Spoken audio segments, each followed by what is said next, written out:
Hi, everybody. I'm Tegan. I'm Rebecca, and we are both channelers. For those of you who don't know us, we are galactic channelers of other light beings. We're also both psychics, mediums. We work in the Akashic Records, and we're best friends. And we had a very, very, very interesting experience last night. Our guides have been leading us up to this moment, this kind of equinox eclipse portal that we are currently in for months now, telling us about an experience and an upgrade that we were going to receive, which we received last night. And we want to talk about it and also channel about it. Yes, exactly. And just for a little bit of background, we are both currently traveling in East Coast Canada and Nova Scotia. We're on a little girls trip, doing some grid work, doing some energy work. That's what we like to do for fun. And one of the things that we learned while we were out here was that from an owner from a metaphysical shop out here, was that this land is the last remaining land of Atlantis, which makes total sense because we are on the Atlantic Ocean. Full body chills. I did with too. That, I did baby. too. I totally did too. Oh my gosh. So, Yeah. Do you want to start briefly just talking about what we experienced last night? Yeah. So basically leading up into this point, our guides were saying, like I said, we were going to receive an energy activation. We were going to meet them in the physical. And we are in this off-grid cabin in the middle of nowhere with no electricity, and which is perfect because that's exactly the kind of energy that they want. They don't want interference to be able to receive these kind of have these kind of interactions with us. And we've received this message many times before from them. So we set the intention. It was wild. The energy was wild. It was heavy, but it was also light. Yeah. It was so activating. And we went back and forth and channeled particularly the Syrians and the Pleiadians, who are guides that work with us. There were definitely other beings here as well.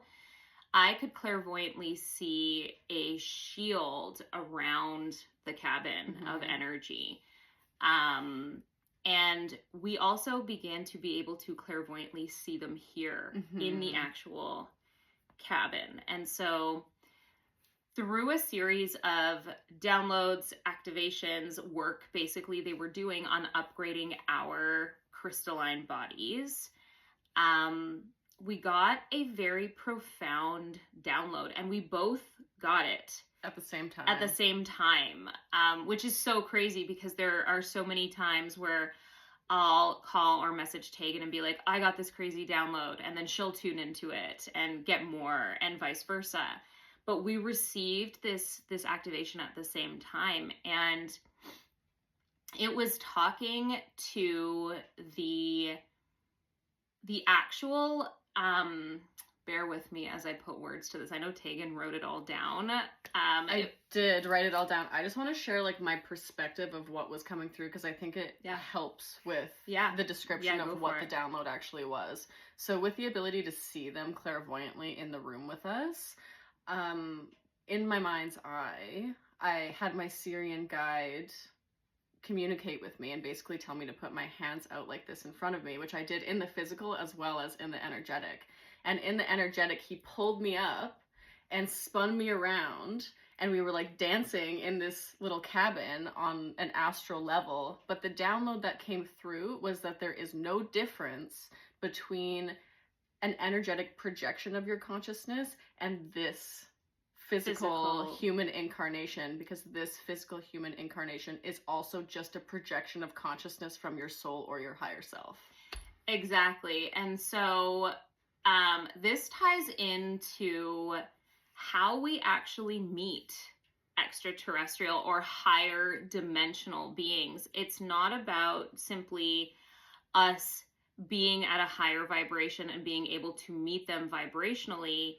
It's about both parties, so us and them, intentionally projecting ourselves into the same reality, right? So I had a similar experience. I didn't even tell you about this last night, but so she's hearing it for the first time, but I actually hugged them. I went up to first my Pleiadian guides and then up to the Sirians, and it was like a group hug. Like, it was a group hug in the astral realm, and it felt physical. Like, my physical body felt the pressure of the hug and all of that. And so what I really want to relay is our expectations of what meeting these beings in the physical, in solidity. I think that part of the experience we had was so that we could give clarity to the collective on what this is really going to look like and what is required for us to embody in order for us to be able to have those experiences. Yeah, and basically, like, because, obviously we're trying to articulate this kind of embodied experience, and there is like a difference. Like, having that kind of download, there is like a real kind of sense of embodiment. And like, the best way that I can describe that level of embodiment is like Neo waking up out of the Matrix. Yep. Being able to recognize that as much as this is real, it's an illusion, and you can create and control and manipulate it into whatever you want. And really, like, the integration period that we've been discussing between March and May is an integration of these higher vibrational energies that have come in during this period that are going to fully, like, be embodied and integrated by that latter period in time. And that's important because this kind of initial wake up and this period of integration and practice is what is allowing us the time to shift those beliefs enough so that ETs we can have like more kind of clear, in-depth, in physical interactions with them, because it's happening through our understanding of ourselves as beyond just this. It's moving beyond that veil. And, to put it in the simplest terms, you basically have to believe that you can see them in order to see them. And, the interesting thing is that messages have been coming through for both of us, leading up to Open Contact. And I'm talking well before the beginning of this year, leading up to Open Contact, the reveal of their ships, them coming down and landing.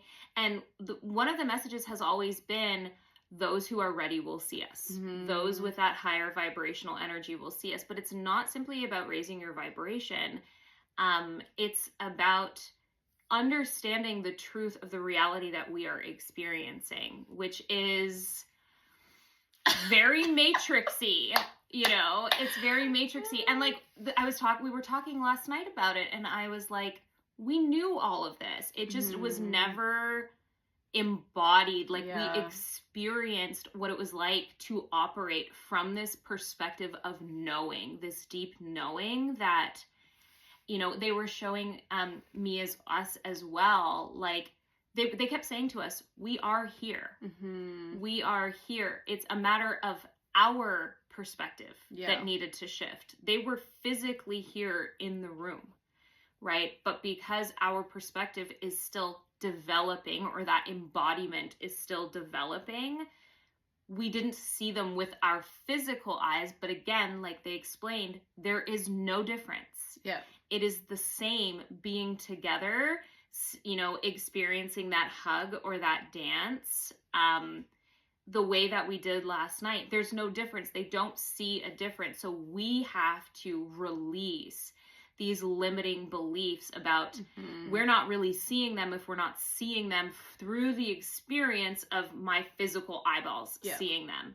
That's just a limiting belief. Yeah, it's all about shifting our perspective of reality and who we are and how we operate and all of that fun stuff. This is Ascension.